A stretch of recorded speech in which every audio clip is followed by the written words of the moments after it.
त्या ठिकाणाहून पलायन केले आहे।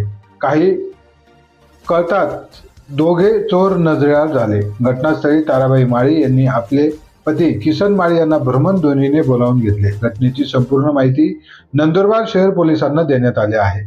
काही कळताच घटनास्थळी नंदुरबार शहर पोलीस ठाण्याचे पोलीस निरीक्षक अमित कुमार मनेर, पोलीस उपनिरीक्षक विलास गुंजाळ आणि पथक दाखल झालं होतं। त्यांनी घटनास्थळाची पाहणी केली आहे। या प्रकरणी नंदुरबार शहर पोलीस ठाण्यात अनोळखी 2 इसमांविरुद्ध जबरी चोरीचा गुन्हा दाखल करण्यात आला आहे। महाराष्ट्र क्रांती न्यूज साठी प्रतिनिधी सागर मेटकर, विसरवाडी, नवापूर। मी ताराबाई महाजन बोलते।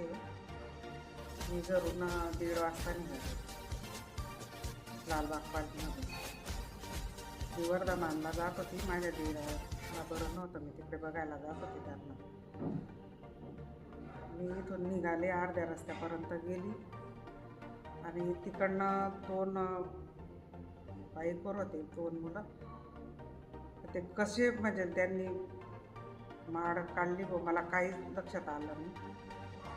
मी तशीच उभी राहिली तिथं रस्त्यावर 2 मिनटं आणि लगेच तशीच परत आली मी रिटर्न।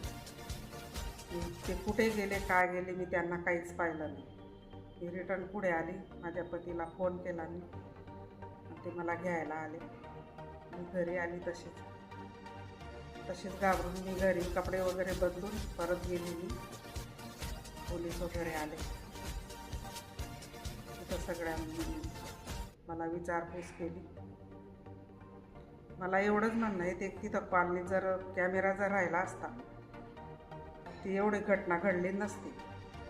एवढे मोठमोठे घरं आहे, त्या लोकांनी तिथं कॅमेरा बसवायला पाहिजे हो, अशी माझी मागणी आहे। दिवसा पण पोलीस फिरले पाहिजे। दिवसा पण पोलीस तिथं फिरले पाहिजे हो। असं दिवसा जर 1:30 वाजता जर एवढी घटना घडली म्हणजे त्या रात्रीचा ते विषयच नाही।